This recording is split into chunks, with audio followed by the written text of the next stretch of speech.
มันเป็นเรื่องละคือเลนเจอร์เนี่ยผู้ใดครับเป็นนักใหญ่ผู้นั้นยังมาเศร้ากูนี่โลยุทธยากูโลยุทธยาขึ้นไม่พ้นกลับรถเสร็จแล้วมึงเกี่ยวไปกับด้านกูนี่ มันบ่แม่น บอกซุปบอกว่าไม่ไอ้งั้นไม่เนี่ยมันจะหาก่อนรอก่อน นั่นล่ะมันก็ พยาจีบ เจ้าขับไปยังมือเศร้าดิ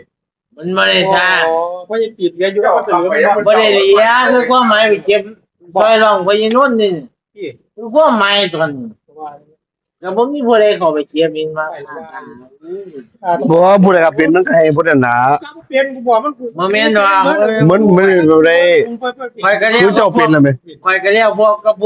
กับเจ้าล่ะเจ้ามันบ่มีช่วย ไอ้ว่าต้องการหาอยู่ถามกู นั่นล่ะ ผมก็เลยรู้สึกว่าผู้นี้ ผู้ใดให้ครับมันก็ให้ผู้นั้นแหละครับ มื้อนี้ก็เลยโคตรซีเรียสแล้วเป็นหยังคือบ่ขอรู้มาช่วยกันเอา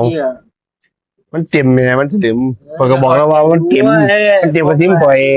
บัดนี้บอกชื่อว่าเป็นหยังมึงก็ใส่หลายแท้ว่ามันเกิดมีซิมเป่ามีซิมไม่ บ่แล้ว กันอยู่ มันบอกว่าให้ผมเจ็บเครื่องนึงผมได้ชี้เด็ดแล้ว แต่ว่าอีกเครื่องนึงน่ะ ผมได้ใช้ลายเบิดทุกซิมอ่ะจนล้นจนมันด่าผมอะเป็นหยังมึงก็ใส่ลายแท้ลามากะลามาด่าล้นล่าสุด แต่ว่าบางคนก็ซิกก็บ่เจ็บก็อยากมา มันบอกเรื่องว่านี่แล้ว แล้วบัดนี้ผมแล้วบ่มีคำสิบอก มันมากันใช้หลายปวดมันก็ว่าใช้หลายปวด นั่นแหละ มันบอก แซ่หน่อยเด้อ เนื้อหา1ฮอด10นี่20เอ็มฟิวมันฟังว่า แม่น มันอยู่เรื่องอยู่ คันใส่หน่อยมันก็ว่าโห ได้อยู่ประมาณสตีได้อยู่ประมาณ80เมตร มันหัวมันหัว เคยนับว่าประมาณ80เมตร